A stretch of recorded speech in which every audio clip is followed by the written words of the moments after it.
Barack Obama English story, Hope and Change. On a chilly evening, imagine a young man sitting in a small apartment, the television glowing softly in the corner. He leans forward as the crowd on the screen erupts in cheers.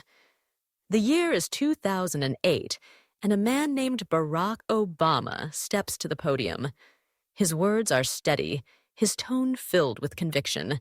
And then, with 3 simple words, he changes the air in the room. Yes, Wika. The young man on the couch feels something stir inside his chest, as if the possibility of a new tomorrow has just entered his living room. Moments like this are rare. They remind us that hope can travel across television screens, radios, or even YouTube videos many years later. It is not only the story of a president, but the story of how ordinary people begin to believe that change is possible. And that is why you are here, listening now. Welcome to the Learn English Listening channel, where stories of great leaders become lessons for your English and your life. I am Lydia, your guide on this journey. Together, we will walk through moments of history and pull out words that carry not only meaning, but courage. But before we move further, I would love to know something from you. Which city are you joining us from, and what hour is it there? Your answer connects this story to your own time and place, just as Obama's words once connected with people all around the globe. Today, we begin not only a lesson in English, but a reflection on how one man's journey of hope and change can whisper courage into your own. Before Barack Obama stood before the world with confidence, his story was one of searching, questioning, and sometimes struggling to belong. He was born in Hawaii to a mother from Kansas and a father from Kenya. His parents separated when he was young, and he was raised by his mother and grandparents.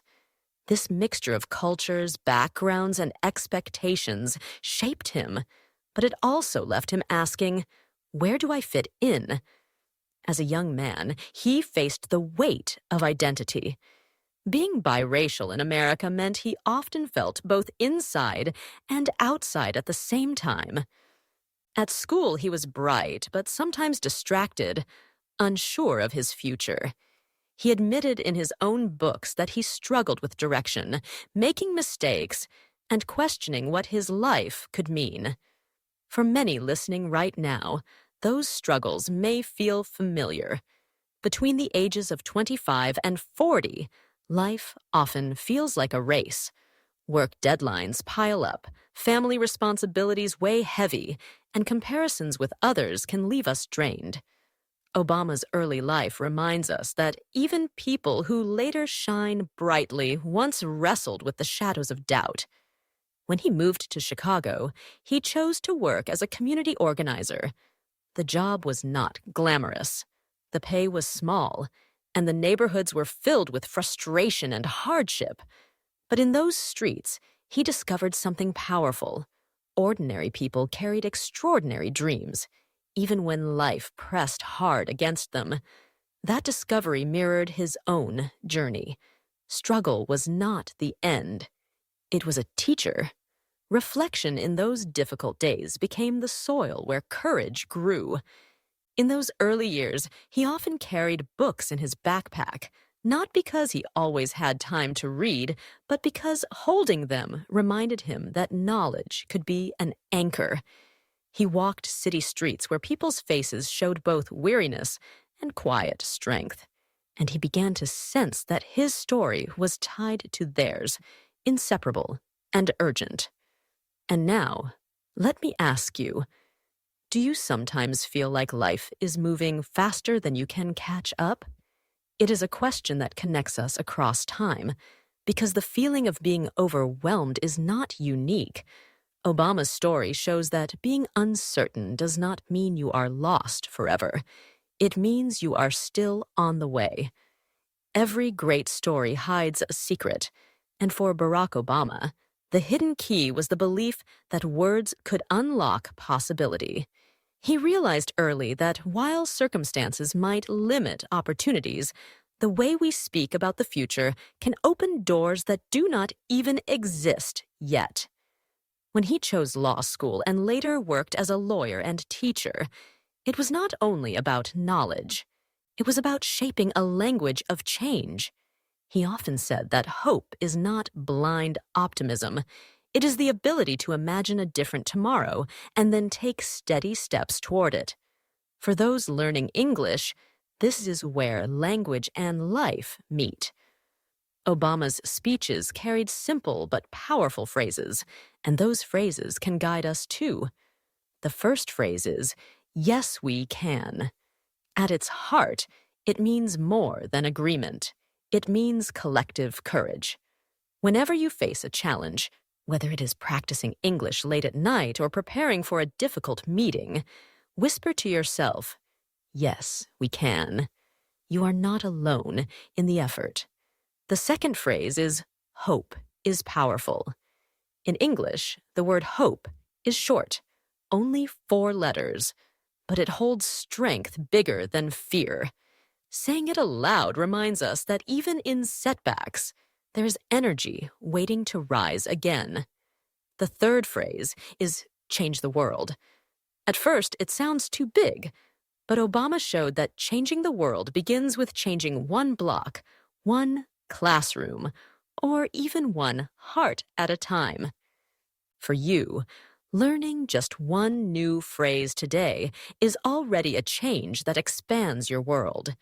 These phrases are not only lessons in English vocabulary, they are keys to resilience. Obama discovered that when he spoke them, people did not just hear sounds, they felt possibility. That is the hidden key. When we choose our words carefully, we also shape the path we walk. He practiced speaking in small community halls, where only a handful of people showed up, yet he treated those moments as if the whole world was listening. Each word became a seed planted in the soil of uncertainty, watered by persistence. Over time, those words grew into bridges connecting him to people who once felt forgotten.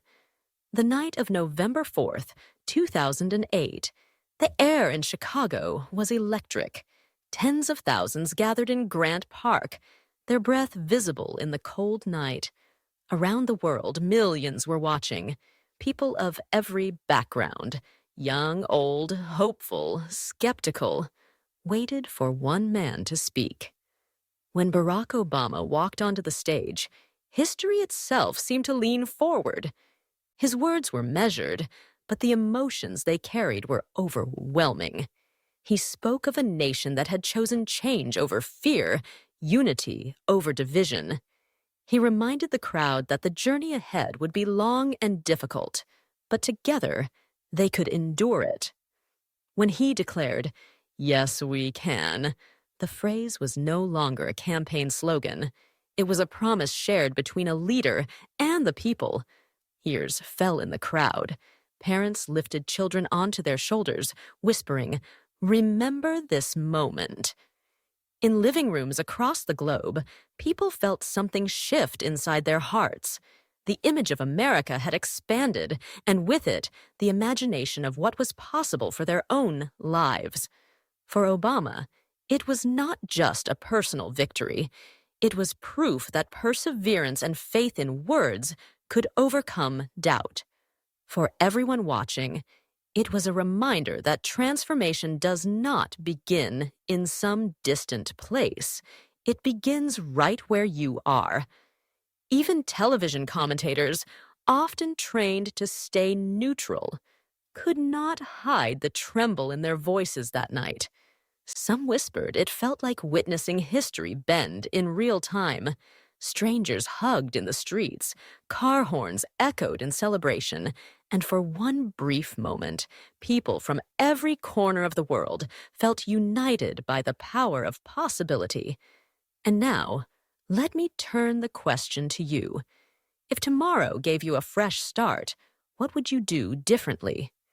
This is not only about politics or speeches.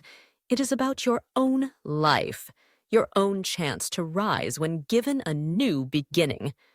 Obama's story invites us to ask, if hope can transform a nation, what could it transform in you?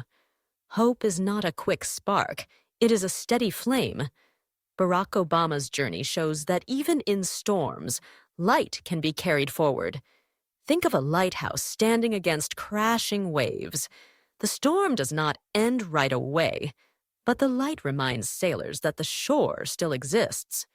In the same way, Obama's story became a lighthouse for many who once felt invisible. When he spoke of hope, it was not a promise that problems would disappear. It was a reminder that problems can be faced without losing courage. This is where healing begins. Just as a garden recovers after winter, pushing small green shoots through the soil, our lives can recover after seasons of doubt. For you, listening now, the metaphor is personal. Maybe your work feels heavy, or your dreams feel delayed, but like seeds in the ground, unseen growth is happening. The struggle itself may be the soil preparing you for new strength. Reframing life in this way is powerful. Instead of saying, "I am stuck," you can begin to say, "I am still growing." Instead of saying, "My path is broken," you can whisper, "My path is unfolding." These simple shifts turn pain into preparation. Obama's story is not a perfect one, but it is proof that healing does not require perfection. It requires persistence. And when we see our challenges through the lens of growth, hope takes root and begins to bloom again. Think of rain falling gently on a cracked sidewalk. Over time, even the hardest concrete softens, and tiny green shoots break through. Hope works the same way. It finds openings where none seem possible. Obama's journey taught that resilience is not loud. It is the quiet insistence that tomorrow deserves another chance to bloom. As the story of Barack Obama reminds us, history is not only written in grand speeches or election nights, it is written in the quiet choices of ordinary people, like you, listening now. His journey from uncertainty to leadership reflects the same question we all face. Will we stay where it feels safe, or will we step forward into change? At this very moment, you stand at your own crossroad. On one side lies comfort, the familiar routine of doing things as they have always been done. On the other side lies growth, the courage to hope, to speak new words, to take action even when the outcome is unclear. Obama's words echo across time. Yes, we can. But now it is your turn to answer. So I ask you, at this moment, you stand between comfort and growth. Which path will you take? If this story has given you a spark of meaning, share it with someone who needs encouragement today. And if you wish to keep learning, keep practicing, and keep growing, subscribe to this channel. Together, we will walk the road of English and self-growth. One step, one phrase, one hope at a time. Remember, change does not wait for tomorrow. It begins with the words you choose today.